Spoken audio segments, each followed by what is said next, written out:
Let's look at the book of Exodus.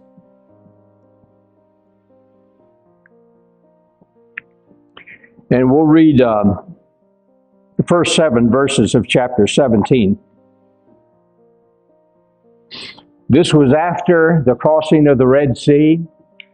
The Israelites were on their way through the Sinai. Now, there's differing opinions about the number of people that were with Moses that he led out. The Catholic Church said there were 3 million total. The Orthodox Church says that there were 6 million, which included 3 million Israelites or Hebrews and 3 million non-Hebrews, mixed blood. The Islamic point of view says 8 million. The Fatima Islamic groups, which is a more liberal group, says that there was at least 8 million.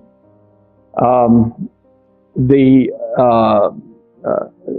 non-religious history of the Middle East, which is taught in many of the schools in Kuwait,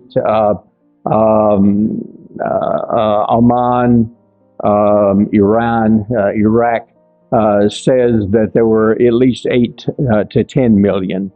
We know there was at least 4 million historically, 4 million Hebrews, and there was probably at least another 2 to 4 million mixed blood. They call them mixed multitudes in the King James Version.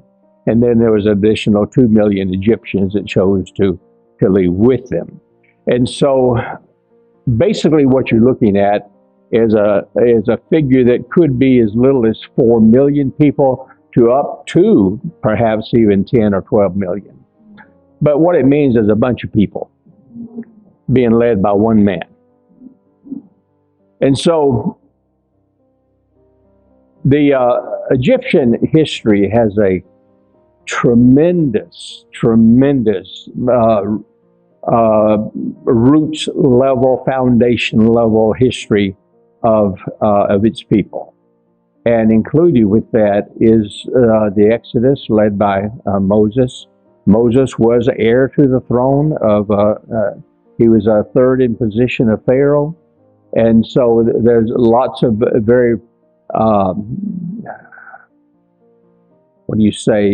complimentary history about Moses that you can find in Egypt.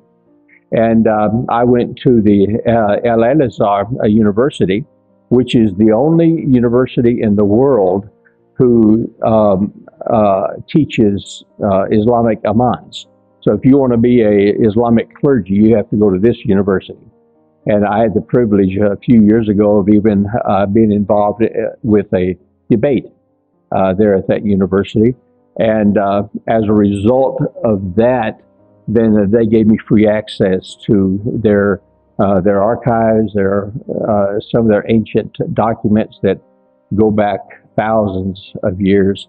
And it was refreshing for me to see non-biblical records that are confirmed by the Bible.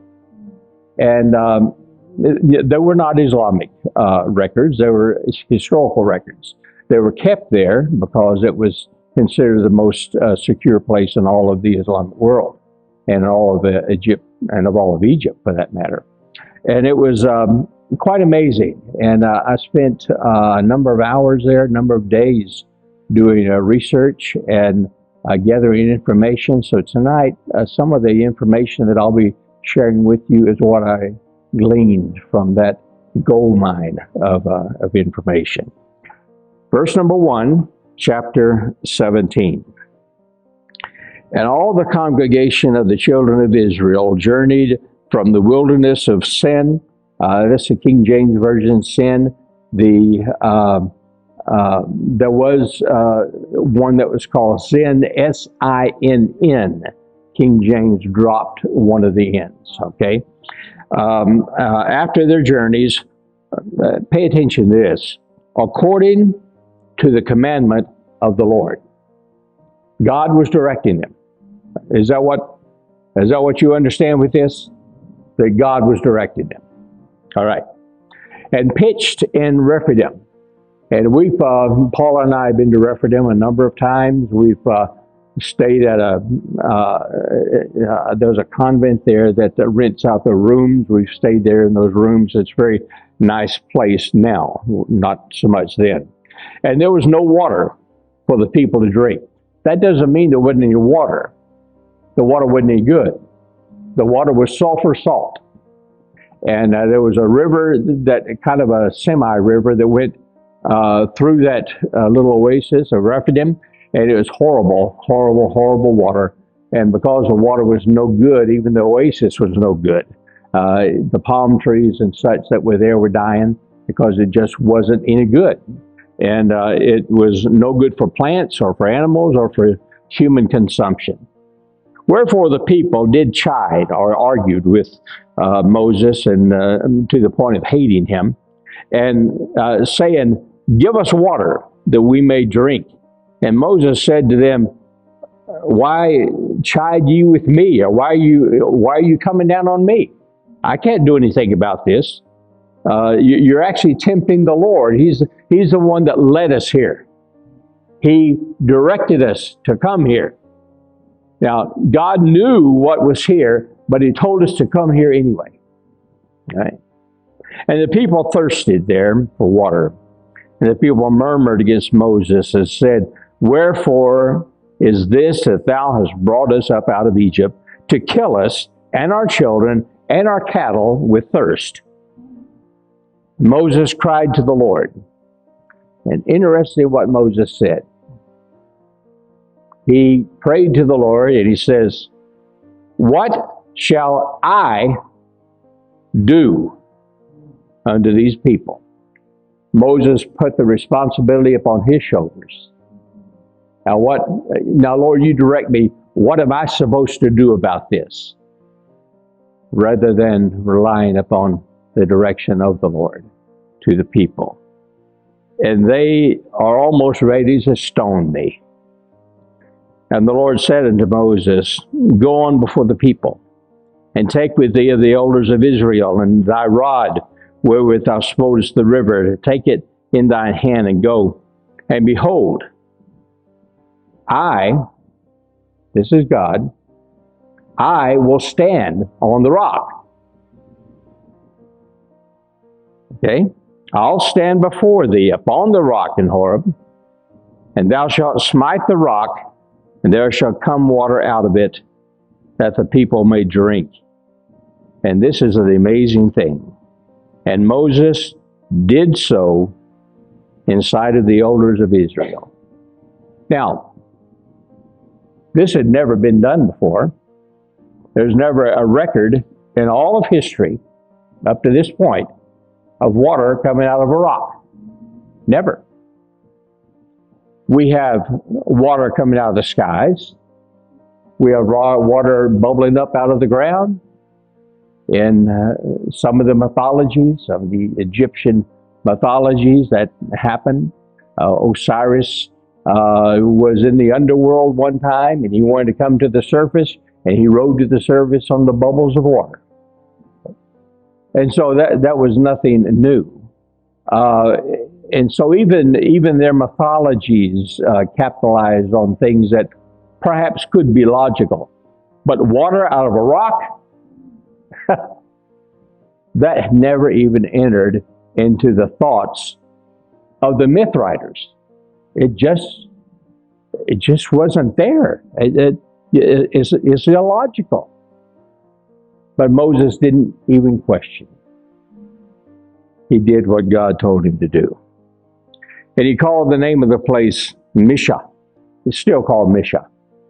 I'll get into that later, which means temptation. And Meribah, which means strife, because of the chiding of the children of Israel, because they tempted the Lord, saying, "Is the Lord among us or not?" Now,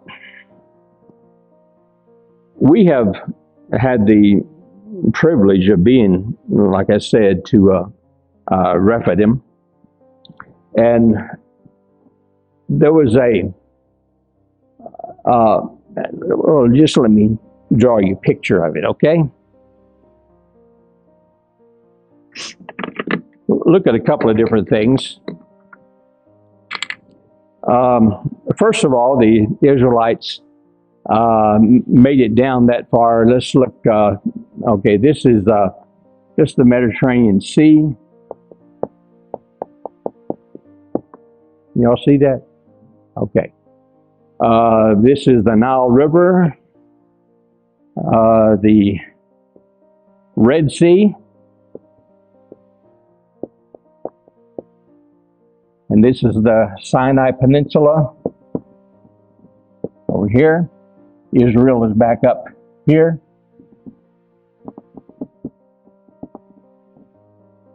And you know, there's some people today, and the Sinai goes around like that.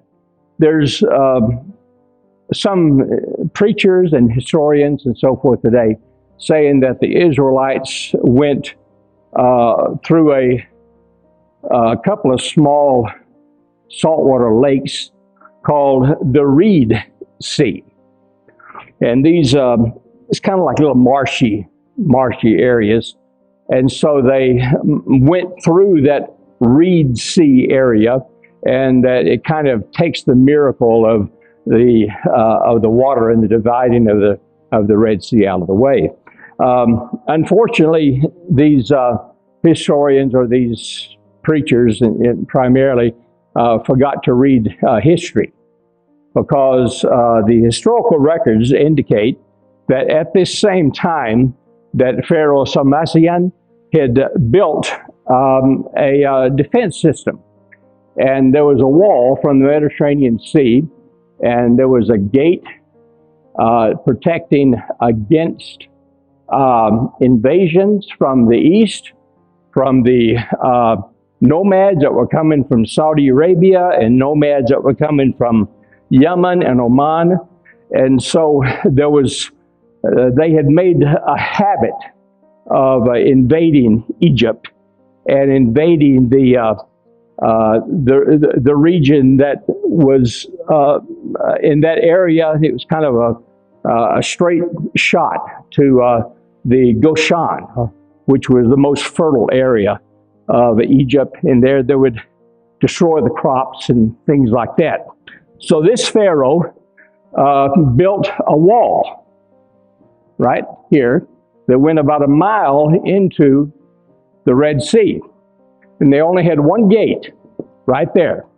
And that gate was controlled by guards of the Egyptian army.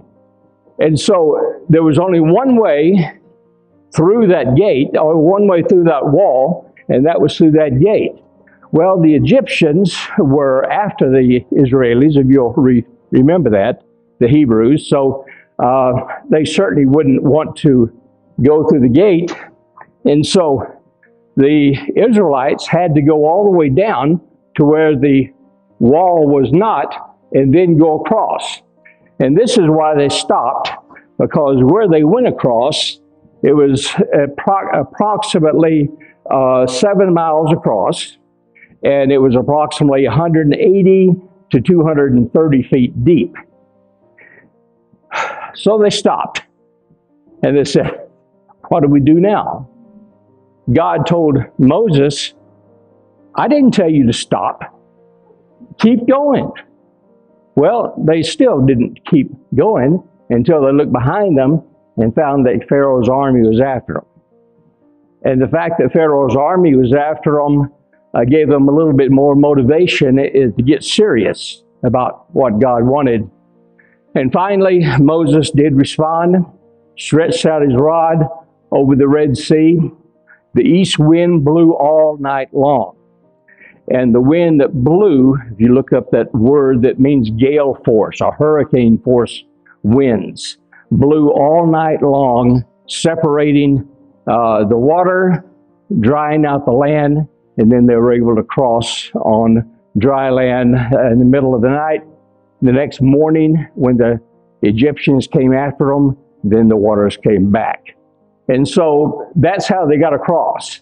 Now they're traveling through the Sinai, and they were going to Mount Horeb. There's two mountains. You got Mount Horeb here, you got Mount Sinai over here, and you got the Gulf of Aqaba here. Now, so this is Sinai, this is Horeb. H-O-R-E-B. Don't I have good writing skills? Well, today, if you go to Sinai for a tour, they will take you to Mount Horeb and call it Mount Sinai. Because there's two different mountains, and if you'll read the portion about their travels through Sinai in Exodus and Leviticus and Numbers and Deuteronomy, it's very obvious that there are two separate mountains, of which there was, Sinai and Horeb. Horeb is not a volcano. It's just a limestone, iron ore mountain.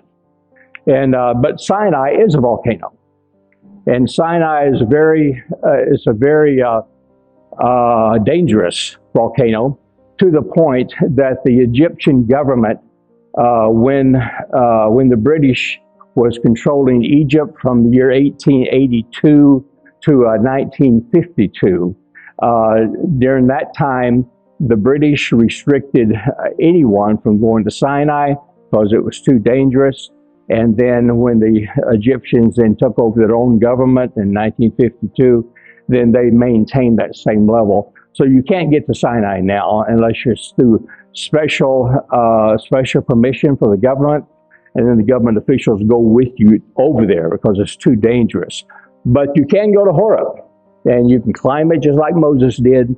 And they got little places up there that the Catholic Church has a church up. The Catholics have a church up there. The Orthodox have a church on top, and you can climb it. You can start at the bottom of it about 3 o'clock in the morning, and you can be at the top of Mount Horeb just in time for the sun to come up. It's very nice, and they flop the name around. Some guides will tell you it's Horeb, other guides will tell you it's Sinai. So it's kind of a combination of both, and for tourism purposes. But in reality, it is the real Horeb, and it's located about in this area, just probably about 50 miles up from the water of the Persian Gulf. Of the Red Sea into that area. Rephidim is right there. Now, I'm going to make it a little bit bigger.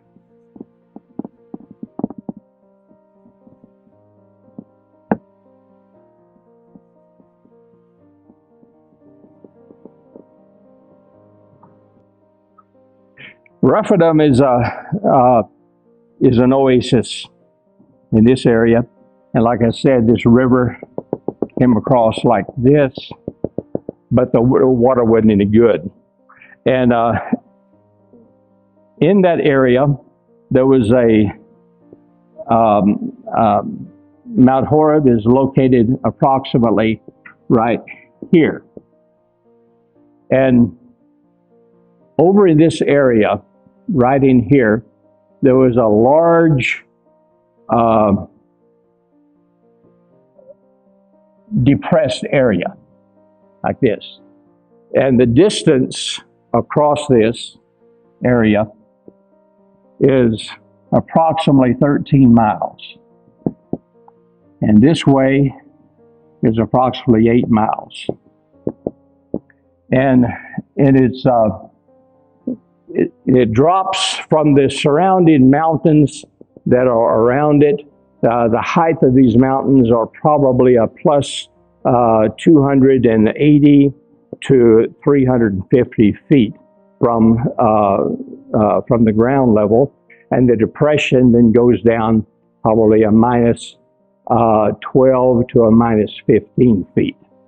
And so it's just like a big swimming pool type thing, except it's natural. It's natural dirt, rock, and whatever.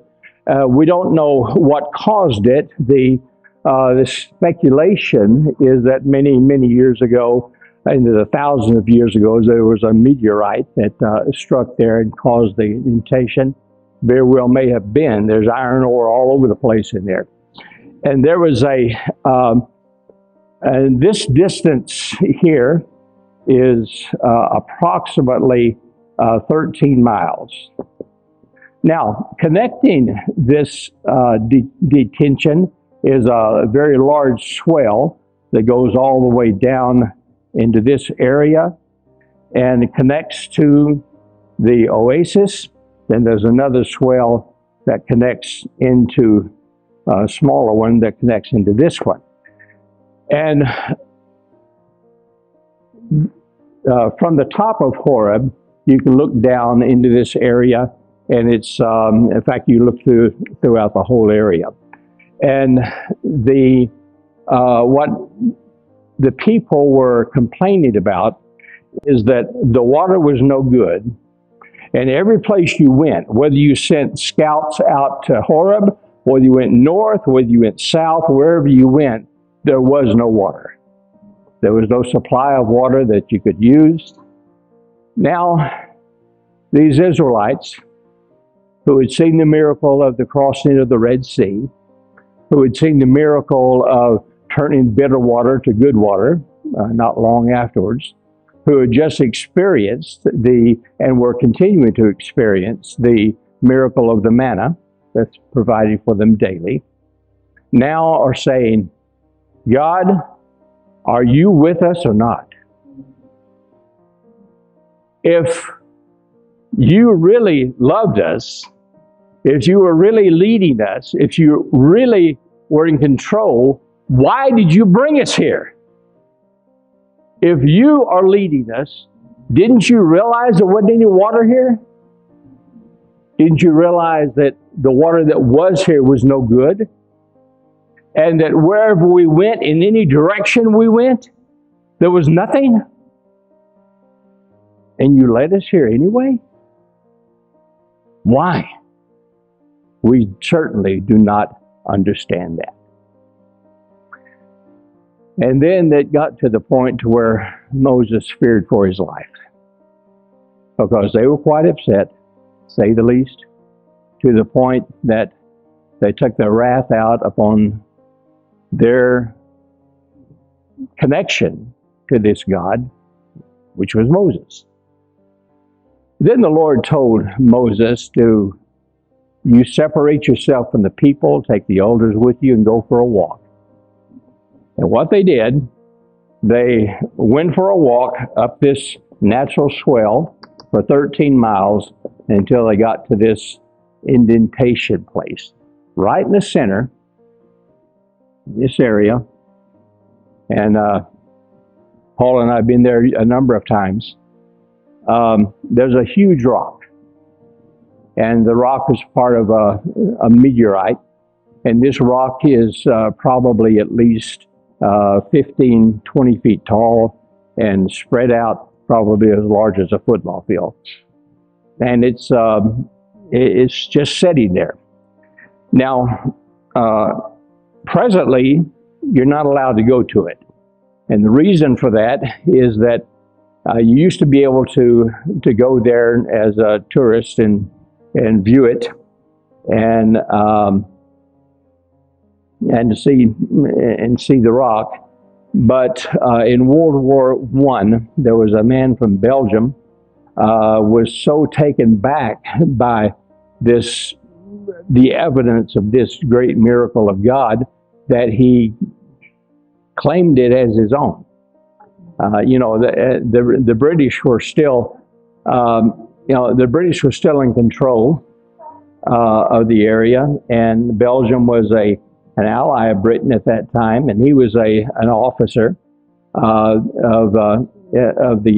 the Belgian army, and so he just kind of assumed and presumed a lot of things, and the presumption that he made was that this is nothing but just desert area. This is area is no good, so I'll just stake a claim to this.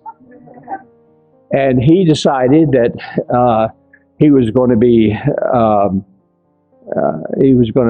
mark this stone in this area for himself, and so that he could recognize it from a plane from above. He tried to paint it blue, and he got about half of it painted, and the British discovered what he was doing, and of course they arrested him, and he was put in prison and died in prison in 1937. But you can still see a lot of the blue on that rock now. And so from that point on, the British restricted anyone from going there, any visitors going, and now the Egyptians do the same thing. You can't go there unless through special governmental permission, which we had when we viewed it. But, well, I wasn't going to say that. We snuck in there, but they did find out that I mean, they did give their approval, but it was after we was already there and back. They said, "Well, since you're still alive, because there is a lot of terrorists in that area, since you're still alive, we'll go ahead and give you permission." And so, but anyway, Moses went down this swell with the elders, and the elders stayed in this area, and Moses went up to the rock where God was standing. And then the miracle took place. Moses struck the rock, and I was looking in my Bible because I have it written down. According to the Egyptian records, the water went up in a geyser 6 dafs high, and a daf is an ancient Egyptian method of measurement, kind of like feet and inches, and 1 daf is equal to 5 feet. So 6 dafs meant that the water squirted up 30 feet in the air, and it continued to do so for for a long time, to the point that this entire area filled up with water.